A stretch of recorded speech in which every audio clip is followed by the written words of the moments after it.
Thank you. I'm extremely proud of these United States and the flag that represents it.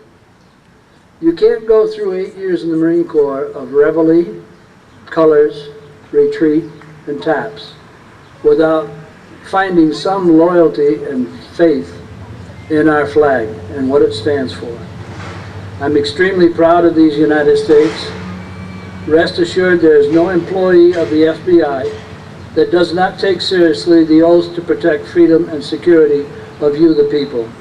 A special agent does not have time during day or night to interfere in the business of Americans without probable cause.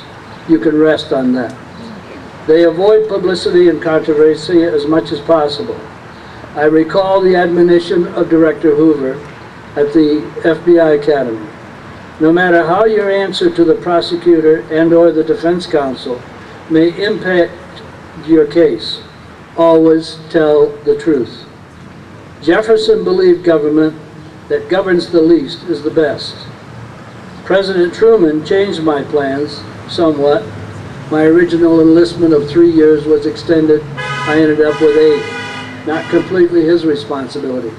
One of the best presidents I think we've ever had. 2 personalized presidential photos hang on my wall. Ronald Reagan and George Herbert Walker Bush. I am not partial to either Democrats or Republicans, but I am American and proud of it. 2 phrases sum it up. Semper Fidelis, fidelity, bravery, and integrity. I come from a good and solid family who supported me in everything I wanted to do. No one will take God out of my life.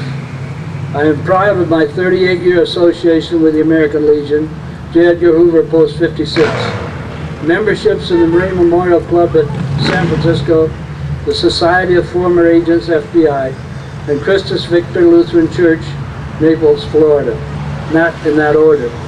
Yes, I'm a flag waver and a supporter and defender of the Constitution of these United States.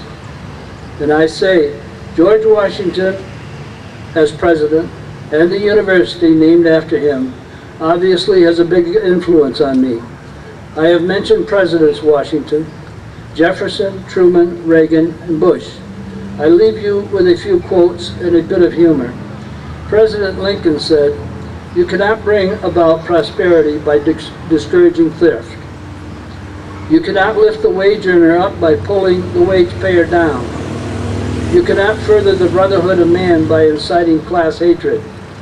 You cannot build character and courage by taking away people's initiative and independence. You cannot help people permanently by doing for them what they could and should do for themselves." President Reagan said, "Government is like a baby, an alimentary canal with a big appetite at one end and no sense of responsibility at the other." Thank you. He also said, "The nearest thing to eternal life we will ever see on this earth is a government program." And I can guarantee agricultural programs started in the early 30s are still with us. I'm a witness to that. Freedom is never more than one generation away from extinction. We didn't pass it to our children in the bloodstream. It must be fought for, protected, and handed on to them to do the same. Or one day we will spend our sunset years telling our children and our children's children what it was like, once like, in the United States where men were free.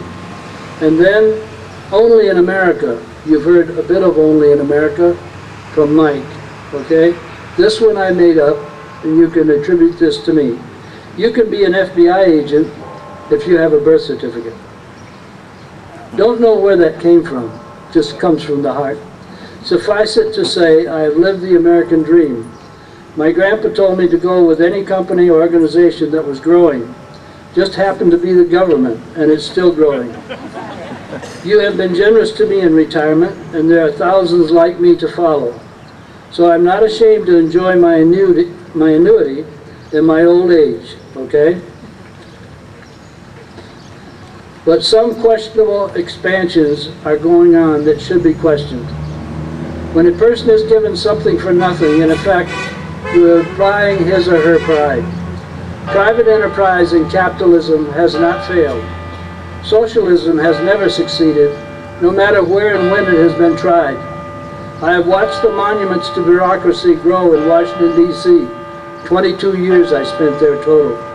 In preparation of budgets, we are told every penny must be spent during the fiscal year, or you won't get an increase for the next fiscal year.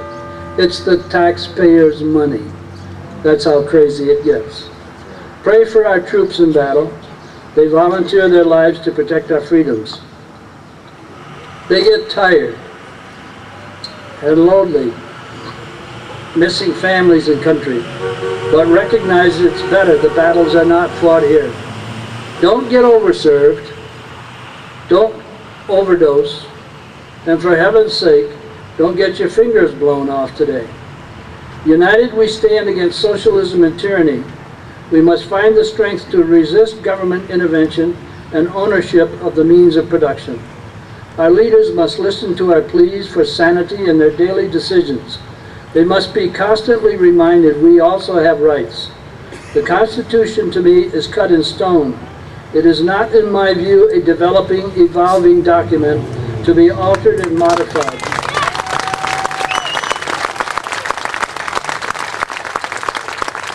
I leave you with suggesting several books currently on the shelves, which should be read. Common Sense is by Glenn Beck, and it's a takeoff of Thomas Paine. Catastrophe by Dick Morris. There's another book which is most important, at least to me, Willful Blindness by Andrew McCarthy, the former U.S. prosecutor, Southern District, New York, a good friend of mine. You'll learn a lot of things about what our enemies have in store for us. Thank you, and again, for listening to me.